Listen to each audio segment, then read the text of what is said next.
Yo, el asistente y editor de videos más importante de Puerto Loquendo, la papa con cara. Así que sigues con vida. Yo pensaba que la esperanza de vida de las papas era de menos de 10 años. Claro, pero yo soy una papa con cara, y por ende lo único que me pasará es que seguiré creciendo eternamente a través de mis brotes gracias a la solanina que produce mi cuerpo para defenderse de las plagas e insectos. Ok, entonces ¿podrías explicarme qué cojones ha pasado durante estos últimos 13 años? Primero sigue con el guión, que la gente se aburre y este formato de video dejó de estar de moda el 2009. De acuerdo, el asunto es que la siguiente entrega de los spin-off de la saga de la que podemos extraer algunos elementos interesantes para el lore es Pokémon Channel, lanzado el 23 de julio de 2003 para la Nintendo GameCube, y en el cual desde la cinemática de inicio podemos sacar material para sobreanalizar.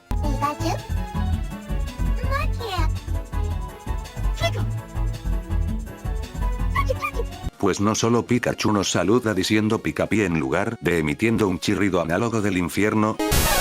como ocurre con todos los Pokémon en los juegos de la saga principal, sino que otros como Torchic, Trico o Mudkip también nos saludan diciendo sus nombres, confirmando a través de una entrega videojueguil un elemento del lore que originalmente se habían sacado del hoyo en el anime, pues para los que no lo recuerdan, el hecho de que los Pokémon se comuniquen únicamente pronunciando su nombre no es algo original a los juegos. Esta idea, al igual que la de que las Pokébolas se abran solo hasta los 3/4, en lugar de separando completamente su parte superior e inferior, fue inventada en la serie animada, y en el caso de lo de las Pokébolas, solo a partir de la tercera generación se volvió canon. Sí, pero si no vas a considerar al anime como canon, entonces ¿por qué consideras como tal elementos presentados en un juego que de partida es solo un spin-off, y en segunda, ni siquiera fue desarrollado por Game Freak? De hecho, ¿hasta qué punto debemos creer tus conclusiones pedorras, si tanto en esta parte del video como en la primera lo único que has hecho es analizar entregas secundarias de la franquicia, que por su naturaleza misma no van a ser necesariamente canónicas?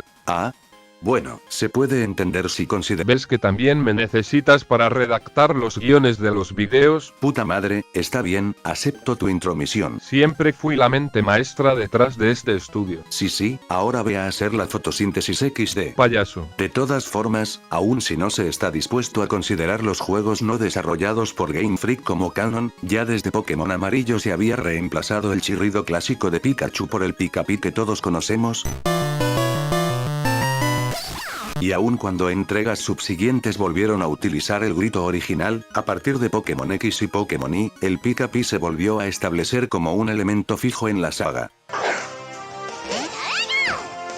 Así, por extensión podemos asumir que los Pokémon vocalizando únicamente su nombre es canon, y el motivo por el cual el resto mantiene sus gritos mecánicos en los juegos se debe únicamente a la paja titánica que le da a la desarrolladora invertir en pagarle a los actores de doblaje de cada una de las localizaciones regionales en las que se ha adaptado Pokémon al francés, Pokémon al portugués, Pokémon al alemán, Pokémon al hindi, Pokémon al tailandés, Pokémon al chino mandarín, Pokémon al chino cantonés, Pokémon al quechua y a quién sabe cuántas otras lenguas más. Aunque, para ser honestos, el hecho de que los Pokémon dijeran su nombre en lugar de un chirrido ya se podía ver en Hey You Pikachu. Pikachu.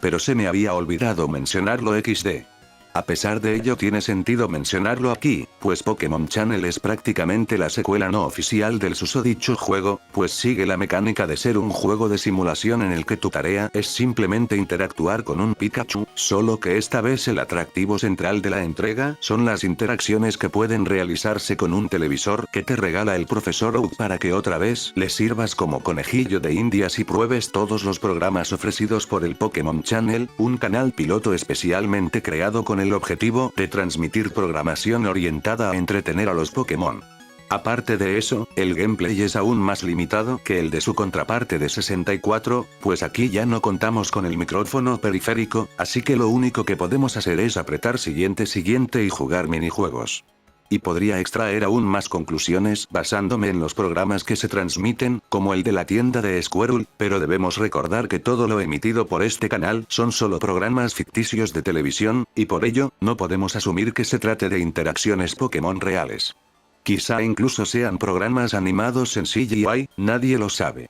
De todas formas, por más limitado que se vea el gameplay, la mayoría de la gente que comenta los walkthroughs del juego enfatiza lo mucho que lo disfrutó en su infancia justamente debido a su sencillez, así que no soy quien para opinar. Lamento volver a cagarme en tu guión, pero Game Freak decidió volver a utilizar el grito chirriante de Pikachu para Pokémon Legends Arceus y Pokémon Escarlata y Violeta.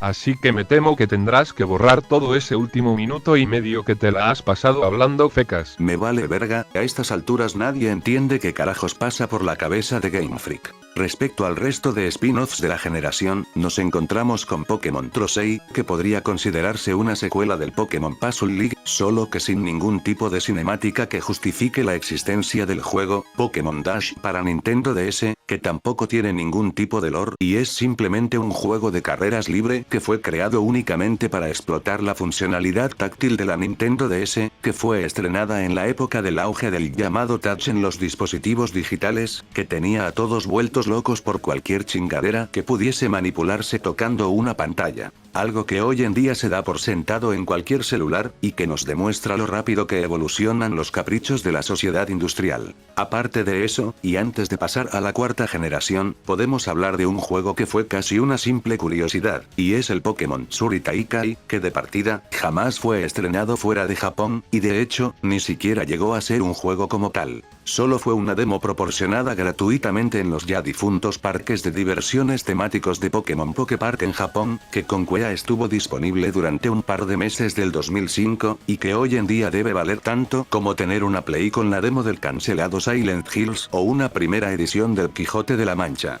En cualquier caso, el juego no tenía ni una gracia XD, solo trataba de pescar Pokémon, tal como siempre se ha podido hacer en la saga principal, así que de original no tenía nada, no como el juego de capacitación para trabajadores de McDonald's Japón lanzado exclusivamente en el país nipón para la Nintendo DS, que jamás fue un juego propiamente tal, sino, como acabo de mencionar, una inducción para trabajadores nuevos en formato de videojuego, pero que estuvo perdida por casi 10 años y que más allá de valer por su estado de santo grial y de ser bastante corta, era realmente entretenida y bastante ASMR.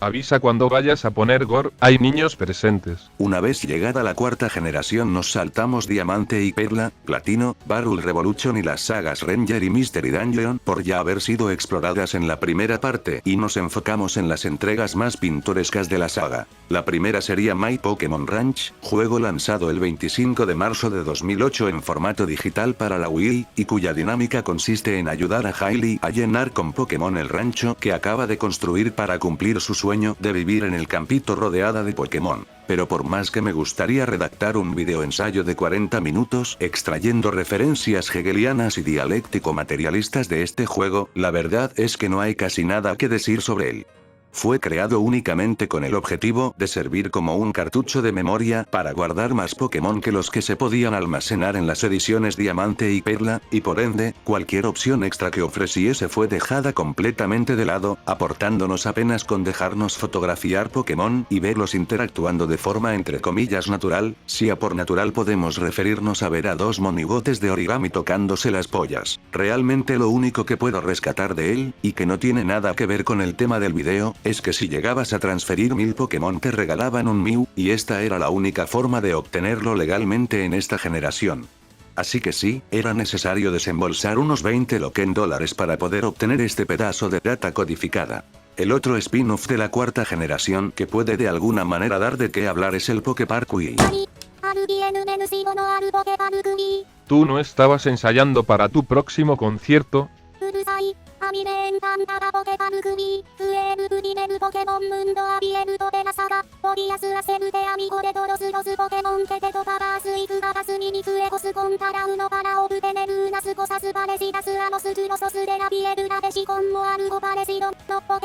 Claro, en este juego tomas el rol de un Pikachu que es transportado accidentalmente a un universo paralelo en el que existe un lugar llamado Poképarque, un sitio al aire libre que corre un riesgo de destrucción inminente debido a que su barrera protectora, llamada Prisma Celestial, ha comenzado a resquebrajarse, y tu tarea es recolectar cada una de estas piezas, que se obtienen jugando con los Pokémon del parque.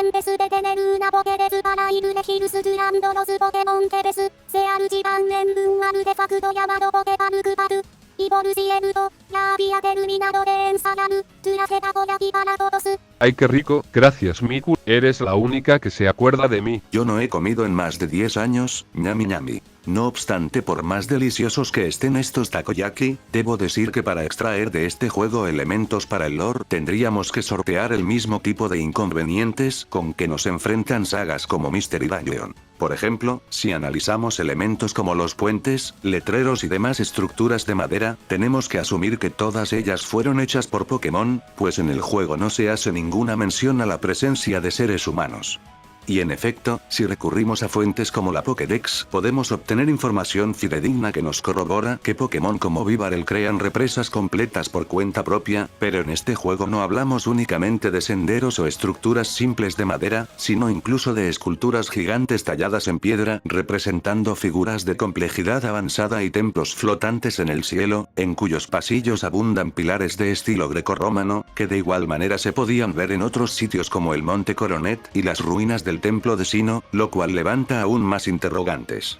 Por una parte, en el mismo corto que estoy mostrando en pantalla, llamado Bidoof's Big Stand, se muestra a un Bidoof creando en pocos segundos una escultura detallada de él junto a su entrenador, y sabiendo por este mismo corto que igualmente es capaz de roer piedra, no hay problema en asumir que las esculturas de Dialga y Palkia fueron hechas por Pokémon como él. Lo que sí nos queda como interrogante es si el hecho de que existan implica alguna especie de culto religioso Pokémon más allá de lo que puedan profesar los humanos por cuenta propia, pues estructuras como las antes mencionadas ruinas del Esper Pillar fueron construidas por humanos para adorar a Pokémon míticos. Y por otra, si las tendencias arquitectónicas de este mundo siguen las del mundo real, quiere decir que este mundo también tuvo su propia Liga de Delos, Guerra del Peloponeso y Segunda Guerra Mundial. ¿Existió un entrenador Pokémon Hitler en este mundo? ¿Utilizaron Coffins para llevar a cabo el Holocausto? Ante todo esto podría objetarse que todos los mapas regionales tienen formas muy singulares ajenas al mundo real, pero ¿realmente son tan distintas?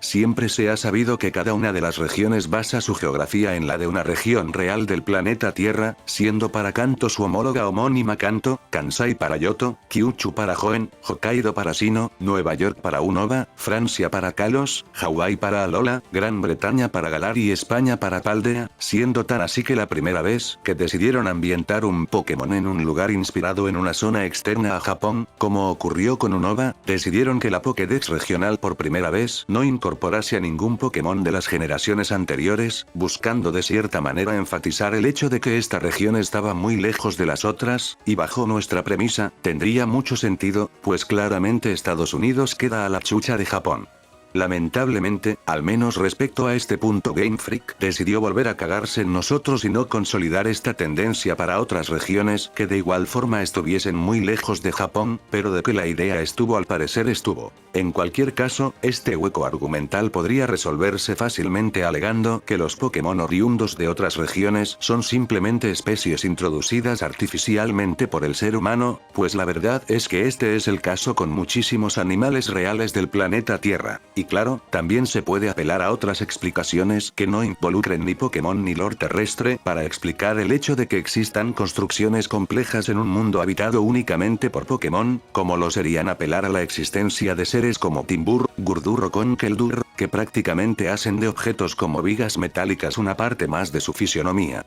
Pero el asunto es que para Pokémon que portan objetos, no es que estos Pokémon los tengan como parte indisociable de su cuerpo, sino únicamente que se los suele encontrar siempre junto a ellos en la naturaleza. Por ejemplo, en el caso del Pokémon mencionado, la Pokédex indica que utilizan vigas para ejercitar sus músculos, pero si es ese el caso, perfectamente podrían portar otro elemento en caso de que este no existiese. Así, si bien la infraestructura que vemos en juegos ausentes de humanos puede haber sido construida por Pokémon, los materiales de construcción en sí tendrían que haber sido fabricados mediante los complejos procesos industriales conocidos por todos nosotros. Por otra parte, también se podría apelar a que los símiles con hechos históricos reales siguen haciéndose presente en entregas como Pokémon Legends Arceus, pues el juego se ambienta en el Sinnoh feudal, mas asumir esto sería un error, pues el feudalismo no es tanto un período histórico específico de nuestra historia, sino un sistema político económico, y uno no muy descabellado para una sociedad que haya desarrollado la agricultura.